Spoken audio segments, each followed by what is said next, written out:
el entorno y el negocio para entrar a los procesos de negocio. Hemos visto de forma general la clase anterior los estados financieros y ahora nos vamos a concentrar en el contenido mismo de los estados financieros, que son las aseveraciones que las componen.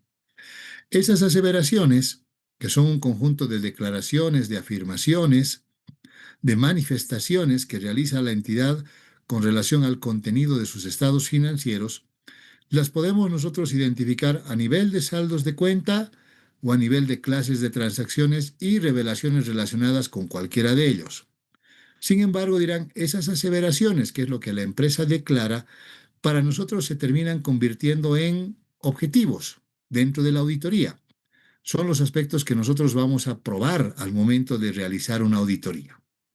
Entonces, si nosotros vemos, por ejemplo, a nivel específico de lo que es la NIA 315, dirán, vamos a encontrarnos con que hay ciertos tipos o clases de transacciones e información relacionada con ella que seguramente tiene implícitas ciertas aseveraciones. Entonces, cuando nosotros hablamos de las transacciones, que podría ser, por ejemplo, una venta, o podría ser, dirán ustedes, un gasto de comercialización cualquiera, por ahí dirán, al momento en el cual aparece la descripción, por decirles, de una venta dentro del estado financiero, entonces la cuenta ventas, que en esencia refleja una clase de transacción que la empresa realiza, seguramente la empresa nos está declarando primero que la transacción ha ocurrido. ¿No es cierto? Al decir ha ocurrido, además le corresponden a la entidad o le pertenecen a la entidad, si quieren ver así. Que además esas transacciones se han registrado en el periodo en el cual corresponden y se han registrado todas las transacciones. Por eso hablamos de la integridad. Que además esas transacciones y los importes que corresponden a cada uno de ellos se han registrado adecuadamente y descrito dentro de los estados financieros en las cuentas que correspondan. Adicionalmente, dirán ustedes que las transacciones y eventos han ocurrido dentro del periodo contable y se han apropiado dentro del periodo contable correcto. Que además esas transacciones han sido registradas en las cuentas apropiadas y se ha presentado esa información adecuadamente dentro de los estados financieros. Entonces, de manera separada, si ustedes quieren, podemos encontrar con que las clases de transacciones pueden incorporar aseveraciones de ocurrencia, de integridad, de exactitud, de corte, de clasificación y de presentación. Y así como podemos encontrar aseveraciones relacionadas con las transacciones, también vamos a encontrar aseveraciones relacionadas con los saldos de cuenta.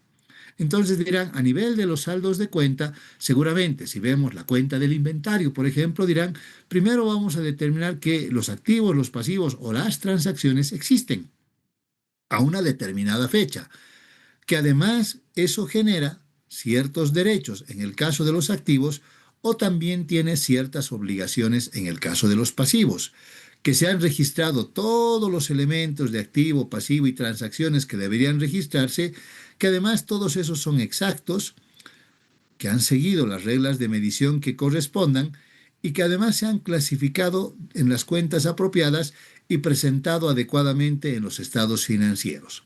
Entonces, relacionados con lo que son los saldos de cuenta, encontraremos aseveraciones de existencia, de derechos y obligaciones, que también se llama propiedad de forma agrupada si quieren, de integridad, de exactitud, medición y asignación, de clasificación y de presentación. Entonces, la norma nos permite que nosotros podamos tomar esas aseveraciones, ya sea de forma separada, para clases de transacciones o para saldos de cuenta, o caso contrario que podamos agrupar esas aseveraciones y tratarlas, si ustedes quieren, de una forma conjunta independientemente de si son clases de transacciones o si son saldos de cuenta.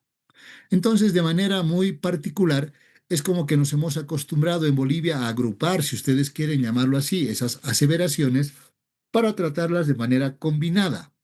Entonces, dirán ustedes, en vez de identificar, por ejemplo, que a nivel de clase de transacción hablamos de ocurrencia y a nivel de saldo de cuenta de existencia, al final dirán, si ha ocurrido es porque existe, ¿no es cierto? Entonces, de manera combinada, podemos simplemente hablar de existencia, pero dirán, la existencia, que normalmente la trabajamos a nivel de saldo de cuenta, es también la ocurrencia cuando hablamos de las clases de transacciones. La integridad, dirán, ahí no hay ningún problema. En ambos existe la integridad y por lo tanto podemos hablar de la integridad de las transacciones y la integridad de los saldos que se presentan en los estados financieros.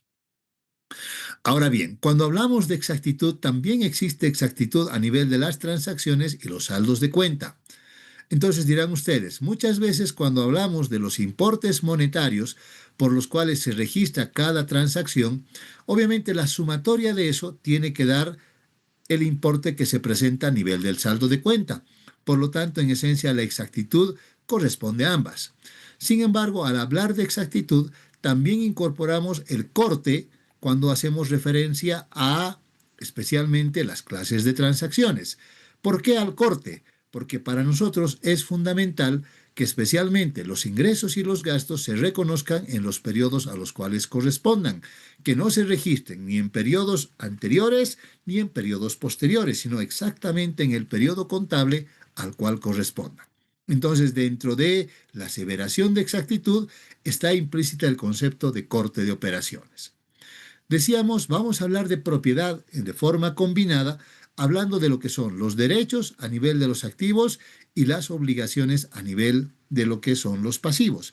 Ahora vean, esta aseveración de manera específica no tiene tanto que ver con las transacciones, sino más que todo con los saldos de cuenta que se presentan a la fecha de corte o de cierre de los estados financieros. Cuando hablamos de la medición también implica la asignación. Ustedes dirán, la asignación tiene que ver con la forma en la cual los importes monetarios se registran en los estados financieros. Por lo tanto, muchas veces, al momento de preparar los estados financieros, si nos quedamos con el criterio del costo, es un valor asignado. Obviamente dirán, puede ser que si llegamos a la fecha de cierre, dependiendo de la base de medición que le corresponda a la partida, por ahí el valor va a ser diferente al del costo. Y por lo tanto, la medición en concepto genérico incluye también el tema de la asignación. Finalmente, vean, hablamos de presentación y revelación, o simplemente revelación en muchos casos, dirán ustedes porque a nivel de los saldos de cuenta, la información se clasifica y se presenta en los estados financieros, y a nivel de las transacciones, eso se clasifica y presenta también a nivel de los estados financieros. Por lo tanto, como son prácticamente idénticas, a todo eso se llama presentación y revelación. Ahora vean, si una transacción, por ahí dirán ustedes, se clasifica adecuadamente al momento de su reconocimiento, obviamente al final del año es como que la sumatoria de todo eso debería dar exactamente lo mismo. Por lo tanto, si yo llegara a borrar esta parte, dirán, es como que me quedaría que las aseveraciones de propiedad, medición y revelación las voy a trabajar más que todo a nivel de saldo de cuentas. En cambio, dirán ustedes, la existencia, la integridad y la exactitud es así, las tengo que ver tanto a nivel de saldos de cuenta como a nivel de clases de transacciones, pero con una condición particular. Si yo les digo, por ejemplo, las ventas de una empresa, la venta 1, la 2, la 3, la 4, la 5, la 10 existieron, me dirán, el saldo de la cuenta es la sumatoria de las 10 transacciones. Por lo tanto, al evaluar la existencia a nivel de clase de transacción, implícitamente usted ya está tomando en cuenta a nivel del saldo de cuenta, pero cuando hablamos de ciclos de transacciones, cuando hablamos, dirán, de cuentas de balance, no necesariamente es así. Y sin embargo, también podemos, dirán, concentrarnos, tal vez a nivel de las clases de transacciones en estas tres primeras aseveraciones y a nivel de saldos de cuenta en estas otras tres aseveraciones. ¿Ok?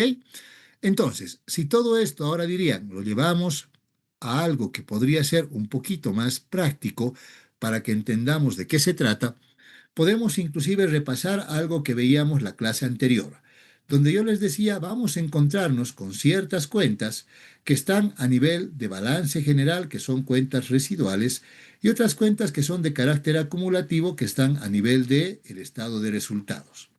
Entonces, obviamente está la condición, dirán ustedes, de que en esta cuenta, que podría ser inventarios, por ejemplo, seguramente dirán, tiene un saldo inicial, tiene o se debita esta cuenta de acuerdo con su naturaleza por varias compras de mercadería, pueden ser de contado, pueden ser a crédito, no importa, todas van a la cuenta del inventario, y luego esta se abona por toda la mercadería que se vende, que vendría a reflejar el costo de ventas y en algún caso podría aparecer el deterioro de valor de ese inventario también. Por lo tanto, dirán, si luego vamos a otra cuenta, en este caso de resultados, que sería el costo de ventas, seguramente ahí tenemos solamente un tipo de transacciones que se registran, porque aquí no hay un saldo inicial y por lo tanto se registran todas las transacciones relacionadas con la salida de la mercadería y la sumatoria de esas transacciones refleja simplemente el saldo final. Entonces vean, todo aquello que está dentro, dirán ustedes, de la cuenta, cada una de estas que está de verdecito en este caso, cada una de ellas refleja una clase de transacción. Y al otro lado dirán, y el saldo de la cuenta, tanto a nivel de balance como a nivel de resultados, representan los saldos de cuenta.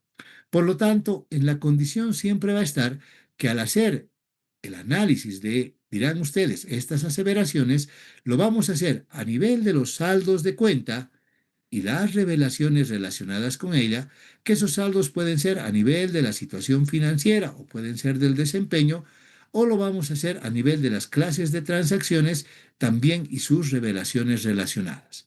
Normalmente vean, cuando hablamos de las clases de transacciones, nos concentramos más en el estado de resultados, porque al final dirán ustedes, el costo de ventas, todo el costo de ventas solo refleja una clase de transacción. Las ventas reflejan una clase de transacción. Los sueldos y salarios reflejan una clase de transacción. Vean, cada nombrecito que inclusive le damos tiene que ver con la naturaleza de cada transacción. En cambio, cuando vamos a las cuentas de balance, las cuentas al ser de carácter residual pueden incorporar varias clases de transacciones y por lo tanto al momento de hacer la auditoría, ahí nos tendremos que concentrar en las clases de transacciones, pero también en los saldos de cuenta. Y obviamente otra vez dirán, no nos olvidemos que normalmente si hablamos de los saldos de cuenta, vamos a tomar en cuenta las aseveraciones de propiedad, que incluyen derechos y obligaciones, la medición, que incluye la asignación, y la revelación, que habla de la presentación y revelación en los estados financieros. Y cuando hablamos de clases de transacciones, por ahí nos vamos a concentrar más en lo que es la existencia, que tiene que ver con la ocurrencia de las transacciones, la integridad y la exactitud, que incluye el concepto de corte. Ahora vean, qué interesante que es esto, que decir que a nivel o el rato que nos vamos a concentrar en las transacciones tiene que ver con estas aseveraciones y no tanto con estas otras. Porque como yo les decía, normalmente si nosotros hablamos de las transacciones, el rato que hablamos del derecho o la obligación que genera la transacción, tiene que ver más que todo con el saldo de la cuenta. Entonces dirán ustedes, estas transacciones que son compras y salidas de mercadería, al final van a reflejar el derecho que la empresa tiene de gestionar ciertos activos como son, por ejemplo, los inventarios. Por lo tanto, eso es la propiedad. El valor seguramente no lo vamos a hacer transacción por transacción, lo haremos en función de lo que existe en el inventario al final del año. Ahí también aplicaremos la medición.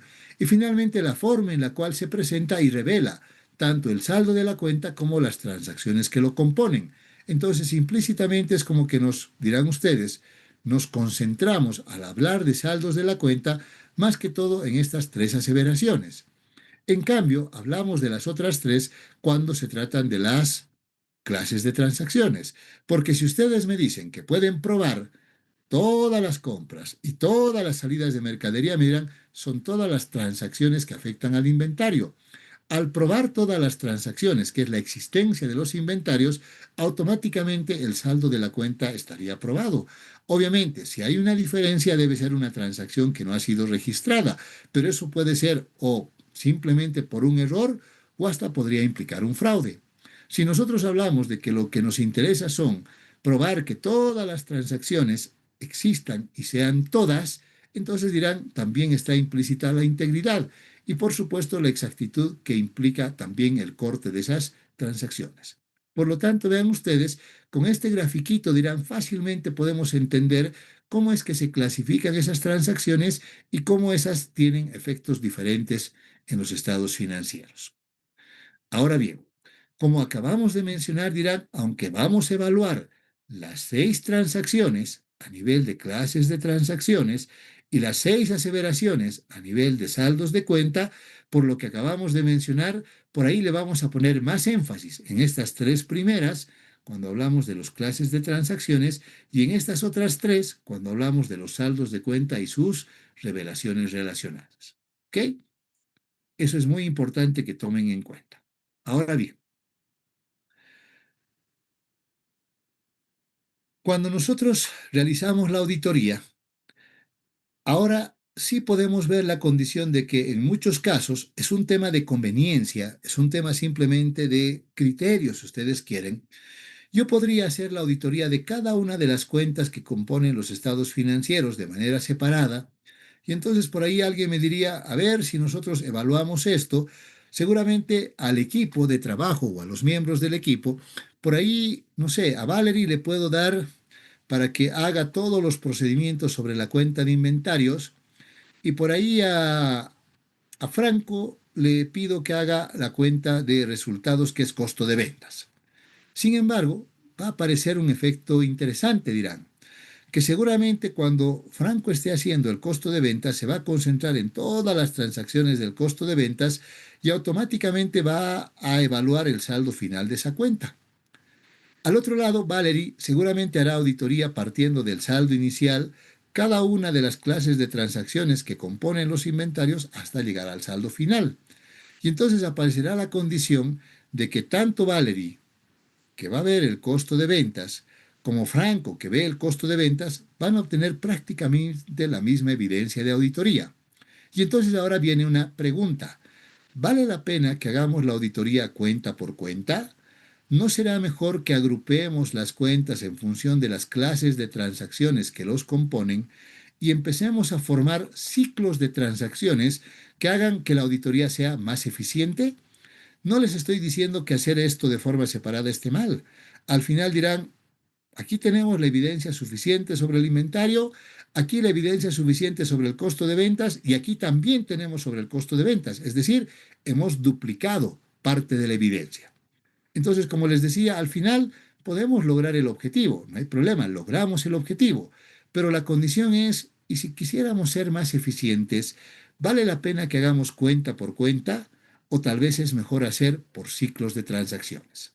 Entonces, para poder armar los ciclos de transacciones, normalmente nosotros tenemos que tener un conocimiento bastante preciso, dirán ustedes, de todo lo que implica la operatoria contable con el cual funcionan y se preparan los estados financieros. Entonces, por ejemplo, dirán ustedes, si una empresa para empezar realiza las ventas, entonces dirán las ventas, que las podemos tener aquí, el saldo de la cuenta de ventas, por ahí dirán, todas las ventas o van a generar efectivo o si son a crédito generarán cuentas por cobrar. Entonces voy a empezar a relacionar esos ciclos de transacciones o esas cuentas dentro de un ciclo de transacción. Entonces dirán, si yo parto de las ventas, por ejemplo, y quiero describir la naturaleza de esa cuenta no tiene ningún débito, normalmente. Al otro lado dirán, no tiene un saldo inicial, pero sí tiene transacciones por ventas a contado y ventas a crédito, que la sumatoria de todas ellas debe dar el saldo final de la cuenta. Obviamente aquí tengo las cuentas por cobrar. Esas cuentas por cobrar dirán, tiene un saldo inicial que normalmente va a ser deudor porque es una cuenta de balance y de carácter residual. Y obviamente dirán, y seguramente esta cuenta se debita por las ventas de mercadería a crédito, ¿sí? Que vienen de las ventas. O aquí están los débitos y aquí los créditos si quieren. Y obviamente dirán, y también se puede abonar por todas las cobranzas que se haga a los clientes. Podría haber ciertas devoluciones que en algún caso podrían implicar débitos y créditos y al final el deterioro de valor que puede ser un abono para llegar al saldo final de la cuenta. Y obviamente dirán, y si seguimos el proceso, esas cobranzas que se hacen a los clientes donde se abona en cuentas por cobrar, eso se debita en la cuenta del efectivo. Por lo tanto, ahí se configura el ciclo completo de la operatoria. Y finalmente dirán, y por el otro lado, las ventas de contado pueden directamente registrarse como parte del efectivo. Ahora vean, Hay ciertas empresas que por tratar de automatizar sus procesos, por ejemplo, ellos definen que todas las ventas, independientemente de si son a crédito o contado, todas se registren como si fueran a crédito. Entonces, ¿por qué? Porque muchas veces, vean ustedes, quienes preparan los registros no necesariamente son los contadores. Entonces, cuando se trabaja especialmente en sistemas complejos como podrían ser los ERPs, un vendedor, vean ustedes, un vendedor que puede vender a contado o crédito, que a él no le importa además, él es el que al registrar la venta de la mercadería implícitamente está haciendo el asiento contable. Entonces, para evitar el problema de que el vendedor tenga que hacer la asignación contable, puede ser que la empresa decida de que todas las ventas se registren como si fueran ventas a crédito y por lo tanto todas terminan en las cuentas por cobrar. Obviamente, si la venta es de contado, dirán, automáticamente se registra la venta y de forma simultánea seguramente se hace la cobranza para que el dinero entre directamente al efectivo. Pero vean, en esa operatoria es simplemente por un tema de funcionamiento de sistema. No es que esté registrándose mal, sino que alguien podría decir, si la transacción está ocurriendo en el mismo momento, no tiene por qué ir a cuentas por cobrar, pero es simplemente para facilitar el proceso y el flujo de información, dado que el vendedor por ahí ni siquiera sospecha lo que es contabilidad. Él solamente registra la venta y vean, inmediata o implícitamente a la venta, él está generando un registro contable que por ahí ni sabe cuál es, y el rato que está recibiendo el dinero está generando otro registro contable que es la cobranza, que otra vez, vean, él por ahí ni sabe de qué se trata. Es como cuando uno va al banco y realiza una transacción. El cajero, vean, registra el dinero que recibe y el dinero que sale. Pero el cajero no tiene ni la más remota idea que lo que él está haciendo está generando un registro contable. Es más, él ni siquiera sabe qué son débitos y créditos. Pero vean, genera en su operatoria automáticamente un registro contable. Ahora bien, entonces dirán ustedes, como quiera que todo ese movimiento que implica la cuenta de ventas, las cuentas por cobrar y una parte del efectivo, todo eso es en esencia un ciclo de transacción que además es propio del giro del negocio de una empresa comercial o industrial que realiza las ventas o una de servicios que realiza la prestación de servicios. Entonces a todo ese ciclo se puede conocer como cuentas por cobrar, ventas y flujos relacionados. Por lo tanto, al momento de hacer la valoración de los riesgos, en vez de valorar el riesgo para cada una de las cuentas, podríamos valorar el riesgo combinado, especialmente de las ventas y las cuentas por cobrar. Ahora dirán, vamos al otro lado. El rato que una empresa compra su inventario, que otra vez puede comprar a crédito o puede comprar de contado, seguramente debita la cuenta del inventario y si esa compra es de contado, eso va directamente al efectivo, o si es a crédito, eso va a la cuenta por pagar. El rato que se paga esa cuenta por pagar, se amortiza al proveedor, se debita la cuenta y se abona a la cuenta del efectivo. Entonces, otra vez dirán, todo eso conforma nuevamente otro ciclo de transacción propia del giro del negocio, que vendría a ser la compra de la mercadería, donde obviamente dirán, esa compra de la mercadería implicará las cuentas por pagar, que las podemos evaluar conjuntamente la cuenta del inventario, pero no todo el inventario, sino simplemente la parte de los débitos del inventario y cualquier otro flujo relacionado que vendría a ser el tema de el movimiento de efectivo. Obviamente, para completar eso, tendría que ver el tema de que el inventario, al momento de salir el inventario, se genera un costo de ventas.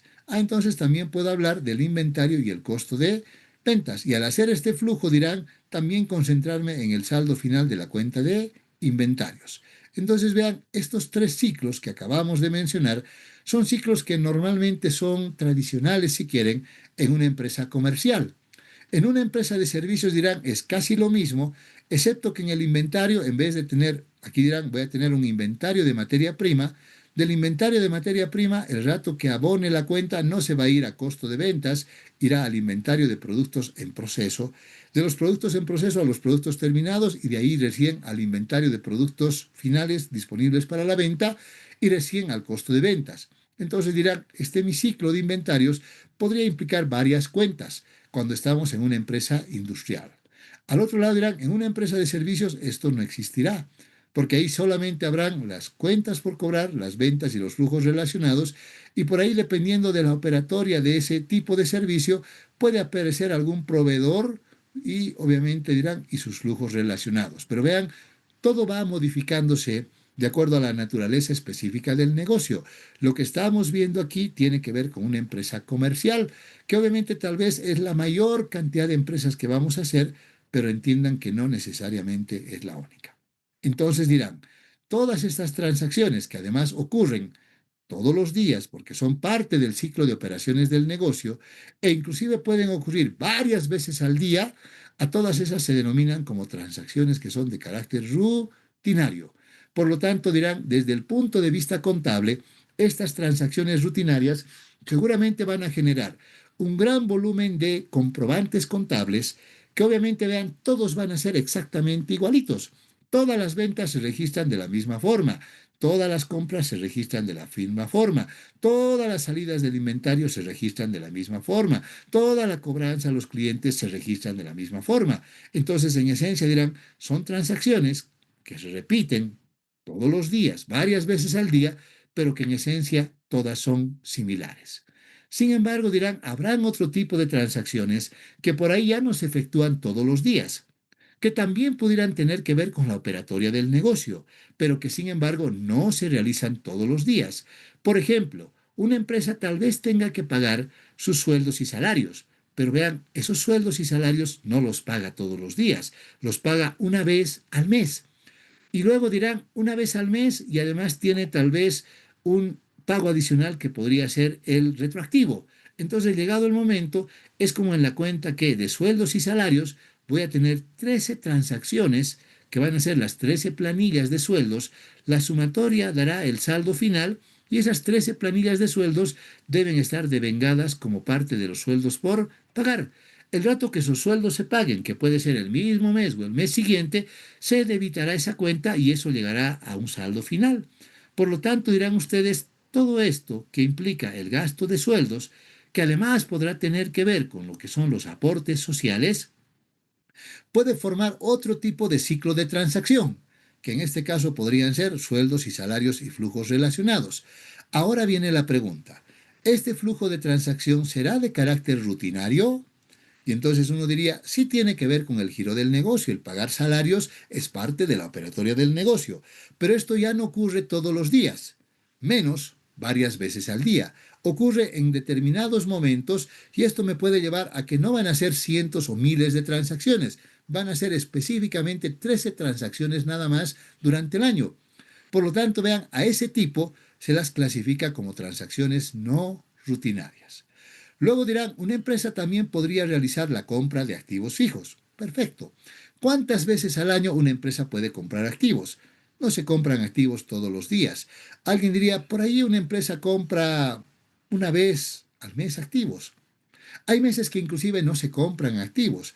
Por lo tanto, dirán, van a ser 12 transacciones, 24 tal vez. No sé, exagerando, serán pues 50 transacciones, pero no ocurren todos los días. Por lo tanto, vean, esas transacciones otra vez dirán son de carácter no rutinarias. ¿Por qué? Porque ya no tienen que ver con la operatoria misma del negocio y tampoco ocurren todos los días o varias veces al día. Peor dirán, si vamos, por ejemplo, a la emisión de bonos de una empresa, puede ser que la cuenta bonos por pagar tenga un saldo inicial, si es que la emisión de bonos se hizo el año pasado. Si por ahí se vuelve a realizar la emisión de más bonos, se abonará esa cuenta. Si se redimieron o se pagaron los bonos, seguramente se debitará y el saldo final que será acreedor. La pregunta es, ¿cuántas transacciones al año puede hacer una empresa por la emisión y la redención de sus bonos? Y uno dice, no sé, pues exagerando, si la redención de bonos fuera mensual, pues seguramente aquí habrán 12 pagos y obviamente podrán emitirse una o dos veces bonos en el año. Por lo tanto, otra vez dirán, no es una transacción primero que sea propia del giro del negocio y tampoco se realiza todos los días, peor, varias veces al día. Entonces, a todas esas transacciones las denominamos como transacciones no rutinarias. Ahora bien, antes, como parte de esas no rutinarias, también se consideraban las estimaciones contables. Sin embargo, esas estimaciones contables, que en muchos casos requieren ya no de la ocurrencia de una transacción, sino más bien dirán ustedes del criterio de quien establece o calcula una estimación contable, es que de acuerdo con las normas requiere un tratamiento por separado. Y entonces ese tratamiento por separado que podríamos establecer nos podría llevar a la condición, dirán ustedes, de que, por ejemplo, pueda hablar de un gasto de beneficios sociales, que vendría a ser el tema de la indemnización, donde seguramente dirán, voy a tener la cuenta provisión para indemnizaciones, que puede tener un saldo inicial. Esta cuenta se abona por todas las provisiones que se van haciendo. Otra vez, ¿cuántas van a ser? Seguramente 12 o 13 en el año, no van a ser más. Y con eso llegará al saldo final. Obviamente esas provisiones, que pueden ser mensuales, estarán contabilizadas como parte del estado de resultados en la cuenta de gastos. Y entonces, llegado el momento, dirán ustedes, el solo hecho de que dentro de esto se requiera de un cálculo específico para calcular el importe es que estamos hablando de una estimación contable. Por lo tanto, esa condición nos llevará fundamentalmente a establecer que estas estimaciones, por la naturaleza que tiene, otra vez dirán, son transacciones que no ocurren todos los días, ocurren en un determinado momento del tiempo, tal vez a la fecha de preparación de estados financieros, nada más en muchos casos, pero con una condición particular, de que esta clase de transacción con la cual nos vamos a encontrar tiene la particularidad de que depende básicamente de ciertos criterios o juicios de quien realiza esas estimaciones a la fecha de preparación de los estados financieros. Y finalmente dirán, habrán otros tipos de transacciones que seguramente podrán ser una diferencia de cambio, el ajuste por inflación, o tal vez la corrección del error o un cambio en una política que obviamente no ocurren todos los días, no son transacciones rutinarias. Tampoco, me dirán ustedes, ocurren una vez al mes, tampoco son no rutinarias, tampoco provienen de una estimación contable. Sin embargo, es importante incorporar estos asientos en la preparación de los estados financieros. Por lo tanto, a eso se llaman ajustes y regularizaciones contables. Entonces, llegado el momento, dirán ustedes, si bien es cierto, aquí nos podemos encontrar con varios saldos de cuenta y clases de transacciones, el rato que agrupemos esto en función de ciclos de transacciones o de operaciones, seguramente nos vamos a encontrar con que todas esas pueden entrar en alguna de las siguientes cuatro categorías. O pueden ser transacciones rutinarias, o podrán ser transacciones no rutinarias, o podrán ser transacciones que implican estimaciones contables, o finalmente transacciones que reflejan la existencia de ajustes y regularizaciones contables. No hay más, ¿ok? No hay más de eso. Por lo tanto, llegado el momento, dirán ustedes, cuando nosotros empecemos a evaluar las aseveraciones, no se olviden que algunas tienen que ver con la situación financiera, otras tienen que ver con los temas relacionados, dirán ustedes, con la operatoria del negocio, y sin embargo, es decir, la situación financiera y el desempeño, y sin embargo dirán, algunas de ellas podemos agruparlas en función de ciclos de transacciones, pero para poder agruparlas tenemos que conocer la operatoria contable. No es que las voy a asociar porque me parezca que se parecen o bonitas se ven bien, sino que el proceso de agrupación va a depender fundamentalmente de cómo nosotros vayamos a establecer la relación que existe entre esas cuentas y la forma en la cual esas transacciones se registran. Entonces haremos una pausita breve, nos conectamos de nuevo y terminamos nuestra clase.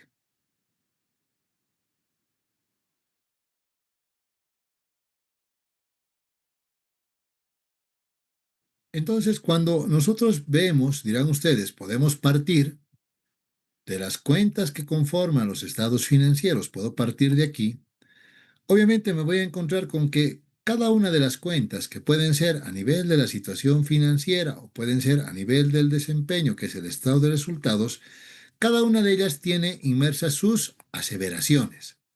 Esas aseveraciones, dirán, las podemos evaluar de forma combinada para cada una de las cuentas que conforman los estados financieros. Sin embargo, dependiendo de la operatoria del negocio y por una condición particular de que por ahí para nosotros evaluar esas aseveraciones y luego realizar la auditoría nos puede ser más eficiente si empezamos a agrupar en función de la relación o el vínculo que tengan. Entonces dirán, esas cuentas las podemos trabajar a nivel de ciclos de transacciones. En una empresa comercial, seguramente dirán los ciclos de transacciones más habituales serán la compra de mercadería y la venta de mercadería. Esos tienen que ver más que todo con el giro de su negocio. Y obviamente dirán, cuando hablamos de la compra de mercadería, seguramente vamos a incluir dentro de eso la cuenta de inventarios y la cuenta de costo de ventas, es decir, vamos a combinar cuentas que tengan que ver con la situación financiera y el desempeño, o también dirán, podemos ver las cuentas por cobrar, ¿sí? Y obviamente las ventas que serán parte de ese ciclo de venta de mercaderías. Entonces la condición pasará porque seguramente, dirán ustedes, vamos a establecer la existencia de diferentes ciclos en función de la operatoria que tenga. Estas, sin lugar a dudas, son de carácter rutinario, existirán todos los días y además hasta varias veces al día, además de ser parte de la operatoria misma del negocio. Sin embargo, dirán, habrán otras que también son parte de la operatoria del negocio, pero esas al ser parte de la operatoria del negocio tal vez no se preparan o tal vez las transacciones no se realizan todos los días, menos varias veces al día. Entonces, esas que no tienen un nivel de frecuencia muy elevado, las podemos clasificar en otra categoría y entonces dirán, esas son transacciones no rutinarias. Adicionalmente, no olvidemos que en los estados financieros nos vamos a encontrar con ciertos tipos de transacciones que son estimaciones contables y otras que son los ajustes contables. Normalmente estos tienen la condición de que se hacen a la fecha de preparación de estados financieros y nada más, o por ahí como una estimación que se la puede hacer de forma mensual, o un ajuste tal vez, dirán ustedes, de inflación que también la empresa si quiere la puede hacer de forma mensual. Sin embargo, son ajustes contables. Su particularidad de estos vienen que o provienen, más bien dirán ustedes, no tanto de operaciones del negocio, sino de la aplicación de ciertos criterios que están establecidos en las normas y que necesitarán que eso se incorpore dentro de los estados financieros. Por lo tanto, ahora dirán ustedes, el rato que nosotros evaluamos esas aseveraciones a nivel de los estados financieros, podemos ver, por ejemplo, que si hablamos de la integridad, dirán, ¿qué pasa si no todas las transacciones o no todos los saldos de cuentas se incluyen en los estados financieros? Eso nos puede llevar a que el importe que está reflejado en los estados financieros esté subvaluado, por debajo de lo que debería. Al otro lado dirán, ¿y qué pasa si la empresa no incluyó todas las transacciones que debería? Si no incluyó todas las transacciones que debería o incluyó transacciones que no corresponden a un determinado periodo contable, dirán, los saldos de las cuentas podrían estar sobrevaluados. Por lo tanto, alguien diría, ¿qué pasa si yo, por ejemplo, tomo el inventario y llegado el momento no existe todo lo que la empresa dice que existe? Es porque su cuenta de activo estará sobrevaluada. O por ahí vamos a su cuenta del efectivo y nos dicen que tenían $100,000 o 100,000 bolivianos y cuando vamos a recontar resulta que no hay los 100,000, hay 90,000. Entonces resulta que eso no existe. Por lo tanto, dirían, ese saldo estará sobrevaluado. Cuando vamos a la exactitud, que incluye, por un lado, dirán ustedes, además el tema de corte, alguien, vean, podría no haber registrado una transacción en este periodo y registrarla recién en el periodo siguiente. Por lo tanto, dirían, ¿a qué llevaría eso? A que el saldo de la cuenta pueda estar subvaluado. ¿Qué pasa de manera inversa? Si una empresa incluyó dentro de este año una transacción que es del periodo siguiente, eso podría implicar que el saldo está sobrevaluado. Entonces, al hablar de la exactitud que implica el corte, ahí dirán, puede haber una subvaluación o puede haber una sobrevaluación. Lo mismo dirán ocurrirá con el tema de los derechos y las obligaciones.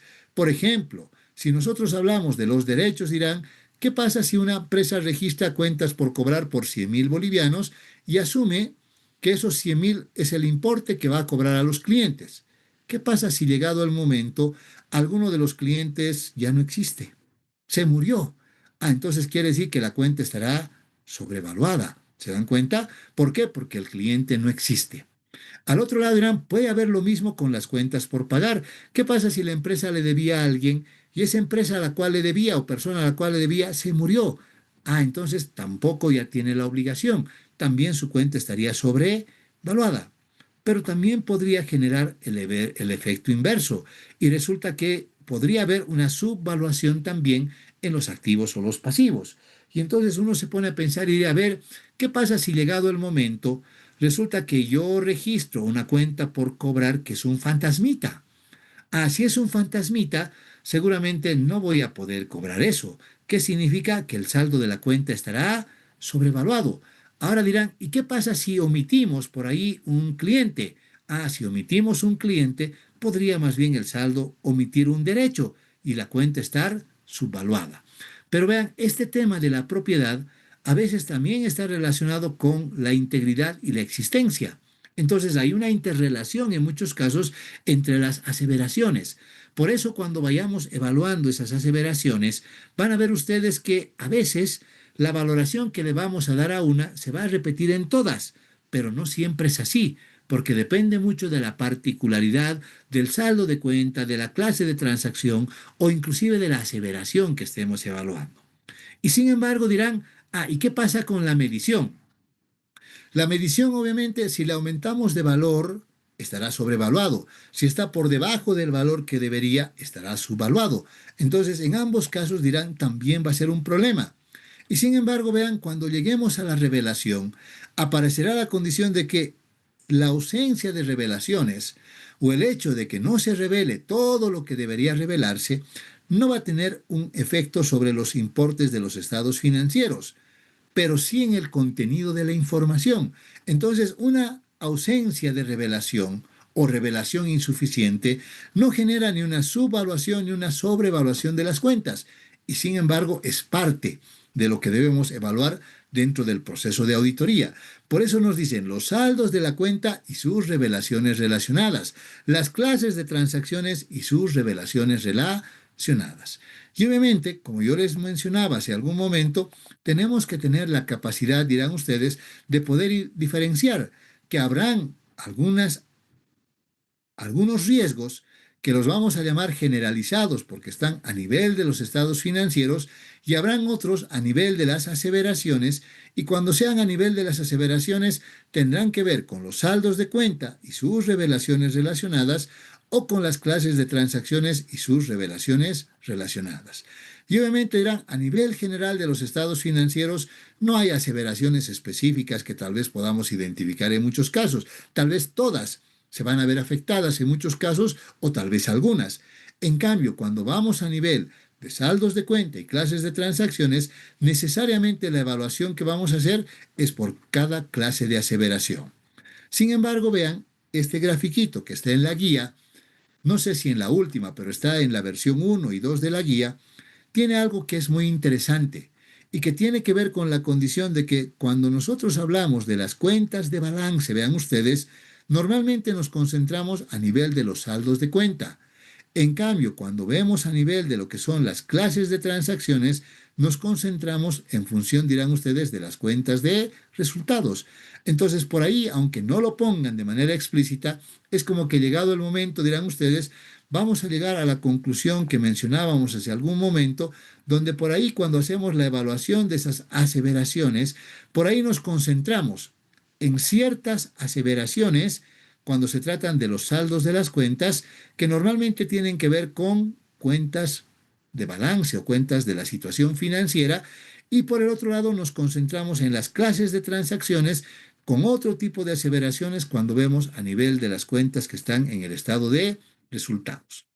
Y entonces de esa forma tomamos en cuenta las aseveraciones y ahora dirán, ya nos falta poquito. Lo único que nos falta para definir la estrategia de auditoría es establecer en qué saldos de cuenta y clases de transacciones nos vamos a concentrar, es decir, cuáles son aquellas que son más importantes, y obviamente también definir cómo vamos a valorar el riesgo para definir el enfoque. Entonces ya estamos terminando casi esta parte y obviamente dirán, una vez que terminemos esto, es como que ya vamos a poder empezar con toda la parte práctica de nuestro programa. ¿Alguna pregunta que tengan hasta aquí?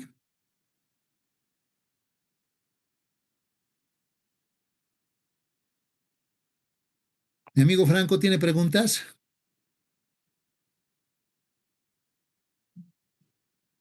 No, Lick, todo claro. Ah, más bien había estado ahí. Ok. Siempre, Lick, siempre. Virginia, Aquí presente, licenciado. ¿no hay dudas? No por el momento, licenciado. Ok. Entonces, ahí quedamos. Nos vemos el día miércoles. Ojalá se arreglen las cosas. Si no, repetimos nomás nuestra clase virtual con el mismo link. Tengan un buen resto del día.